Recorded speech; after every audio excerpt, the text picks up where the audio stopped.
So today we just want to talk a little bit about a couple of our favorite things for managing stress.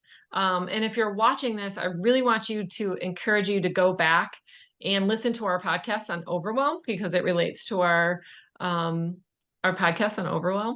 So today we're going to talk about though echinacea, especially with winter coming up, and we are going to talk about Copaiba essential oil. So let's start with echinacea. So echinacea is a beautiful herb that the eclectics use, and that the Native Americans learned about. And basically, what they found was that it's a really good, obviously, immune herb. And so most people, though, think of echinacea in an acute response, right? So if you get a cold or flu, that is not the best way to use echinacea. Echinacea is best used preventatively, right? So to prevent from getting sick. Now, can you use really high doses if you do get sick? Absolutely. Does it work? Probably.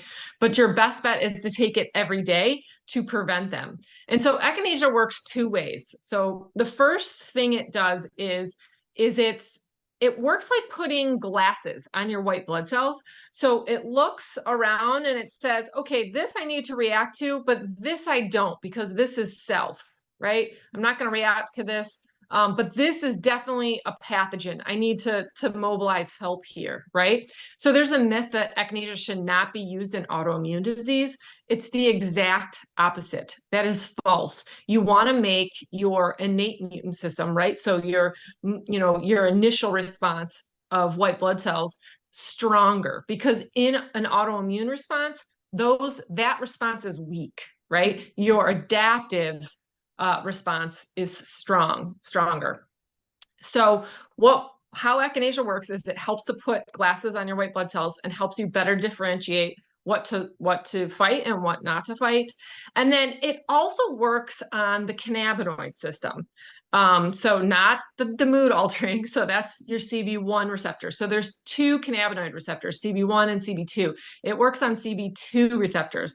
And what it does basically is it will appropriately turn off the stress response, which for most of us, we are in a stress response all the time. We're in overwhelm. We talked about it on the podcast. So echinacea is just a beautiful herb because it will turn off that stress response appropriately by working on those cannabinoid receptors, very much like Copaiba. So Copaiba, and this is Kari's wheelhouse, so I'll let her talk more about this, but Copaiba also works on the CB2 receptors.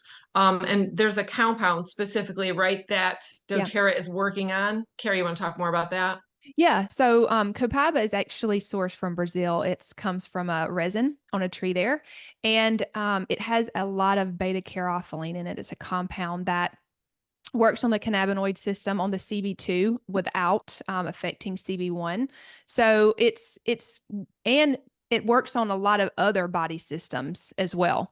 And so it can be used for tons of different things. But really, I feel that it helps with the stress response, which obviously helps with immunity. And it can be very beneficial for pain as well. So I know that it has been kind of compared to THC, CBD, those types of things, but you really don't have any of those potential effects from the CB1 receptor that you do with those other two. So that's really great. And it's very well sourced. And you can, depend on quality and things like that, where sometimes it's hard to find really good quality CBD or THC, those types of things. So I think it will be very synergistic with echinacea. Absolutely. And let me talk about quality of echinacea because that is important. So the eclectics always said, and the Native Americans said that traditionally, of course, they didn't know the phytochemistry of the herb, right? They didn't have the tools then, but they always said when you chew on the herb, it would impart a distinct tingling sensation. And that tingling sensation is created by the alkali amides. So it's really important that you find a product that is standardized to alkali amides because that will give you a good quality echinacea. I found one on the market that has the highest amount of alkali amides, and that is MediHerb. And of course, most scientists will say that it's the polysaccharides that create the action, but polysaccharides don't even get into the bloodstream. Alkali amides do. So again, here is where traditional knowledge of the herb really, matches nicely now with the science. Yeah. So you want a really quality echinacea that is high or standardized to alkalamides, and we love MediHerb. So we'll put that below so that you have access to that and also have access to Copaiba. Yeah, for sure. doTERRA is definitely the number one brand that I would recommend just because of quality, therapeutic wise. I mean, we're talking about using these therapeutically and not just in a cleaning product or diffusing, something like that. This is definitely Correct. more therapeutic, and that would be the only brand that we'd recommend. So we will put that also in the description of this video. And Yeah, and I have one story about Copaiba I have to tell really quick. yeah. So before I knew about essential oils, and Kari, of course, had sent me a ton, and I was using them, and my mind was running, and I was, seeing some in-person clients, and I diffused some Copaiba and wild orange and peppermint.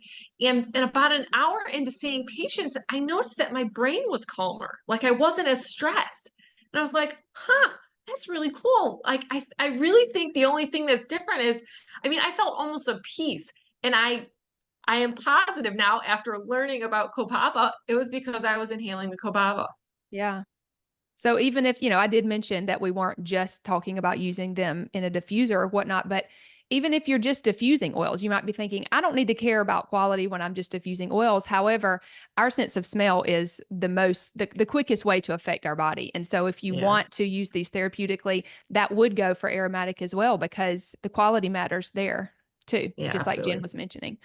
I So do take it internally every day, three yes. drops. So So that does bring about, how would you use these? Of right. course, you can, like just speaking of Copaiba, and then I'll let Jenn speak to Echinacea, but Copaiba can be used all three ways. So aromatically, topically, and internally. I typically use it internally most often. And so I'll just take the bottle, which I have right here, and I'll just put a couple drops under my tongue. It's not super potent with the taste. So it really does, drink something afterwards, and it's pretty easy to get down, but it works really Yeah. quickly that way. And so that would be my number one way to use that. Echinacea, as I said, is best used preventatively. And so two of the MediHerb Echinacea will give you the standardized dose. So Echinacea Premium for MediHerb was studied by the NIH to prevent colds and flus in business travelers. It's a very good, well-designed study. And was big, the number of participants was pretty big. So 2 per day preventatively. If you use the liquid, you're going to use 5 milliliters, which is 1 teaspoon, and you want to use that daily. Yeah, perfect. Well, we'll have all of those links for you in the description of this video, and subscribe and follow for more. See you guys on the next one.